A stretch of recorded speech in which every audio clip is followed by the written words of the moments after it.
দোয়া কুনুত পারেন না বলে যারা ভয়েতে বেতের নামাজই পড়েন না, তারা শুনেন তিনটা কাজ আপনার জন্য রয়েছে।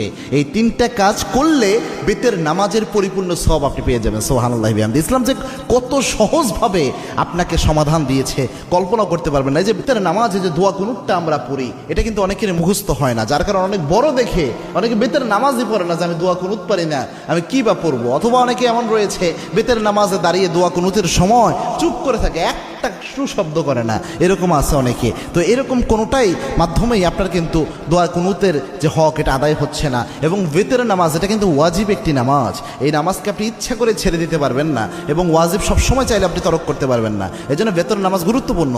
এবং কি আল্লাহর হাবিব সাল্লাল্লাহু আলাইহি ওয়াসাল্লাম বলতেন, ইন্নাল্লাহা বিতরুন ইউহিব্বুল বিতরা, আল্লাহ রাব্বুল আলামিন নিজে বেজরকে আল্লাহ রাব্বুল আলামিন নিজে ভালোবাসেন। সুবহানাল্লাহ। এবং আল্লাহর হাবিব সাল্লাল্লাহু আলাইহি ওয়াসাল্লাম সফর অবস্থায়ও প্রায় সময় চেষ্টা করতেন বেতের নামাজ যেন ছুটে না যায়। আল্লাহু আকবার। এই জন্য বেতের নামাজ মা বোন যারা রয়েছেন, বিশেষ করে আমার যুবক বাবা ভাইয়েরা যারা রয়েছেন এবং আমার বাবাজিরা যারা রয়েছেন, বেতের নামাজে আপনি দোয়া কুনুত পারছেন না, আপনি কি করবেন?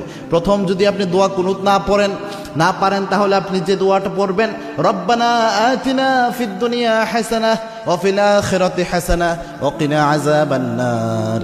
এই যে আয়াতের একটা অংশ, একটা দোয়া আল্লাহ রাব্বুল আলামিন দিয়েছেন, এই দোয়াটা আপনি প্রথম পড়ার চেষ্টা করবেন। বেতের যে সময়টা এই দোয়া পড়বেন, রব্বানা আতিনা ফিদ দুনিয়া হাসানাহ ওয়া ফিল আখিরাতি হাসানাহ ওয়া কিনা আযাবান নার। এটা পারলেন না ধরেন আপনি, তখন আপনি কি পড়বেন? আল্লাহুম্মা গফিরলি, আল্লাহুম্মা গফিরলি, আল্লাহুম্মা গফিরলি। এটা বারবার আপনি পড়তে থাকবেন, তাহলেও দেখবেন ইনশাআল্লাহ বেতরের হক আদায় হবে। 3 নাম্বার হচ্ছে আপনি পড়বেন আস্তাগফিরুল্লাহ, আস্তাগফিরুল্লাহ, আস্তাগফিরুল্লাহ। তিনটার যে কোনো একটা যদি আপনি পড়েন, আশা করা যায় ইনশাআল্লাহ বেতরের হক সাময়িকভাবে আদায় হবে। তবে এটা এই সময় পর্যন্ত, যতদিন পর্যন্ত আপনার মুখস্থ না হয়। আপনি চেষ্টা করতেছেন মুখস্থ করার জন্য, পাশাপাশি এটা দিয়ে চালায়া যাবেন। এটা আপনি সারা জীবন করবেন, এটা কিন্তু হবে না। দুনিয়ার সব আপনি মুখস্থ করতে পারেন, মাথায় রাখতে পারেন, আর যেটা মৌলিক একটা বিষয় ইসলামের, এটা মাথায় রাখতে পারবেন না, এটা কিন্তু হতে পারে না। এই জন্য চেষ্টা করবেন যত দ্রুত সম্ভব কয়েকদিন রিডিং পড়েন, রাতের বেলায় ঘুমানোর আগে দোয়া কুনুতটা রিডিং পড়েন, দেখবেন ইনশাআল্লাহ আস্তে আস্তে মুখস্থ হয়ে যাবে। আল্লাহ রাব্বুল আলামিন আমাদের আমল করার তৌফিক দান করুন। আল্লাহুম্মা আমিন।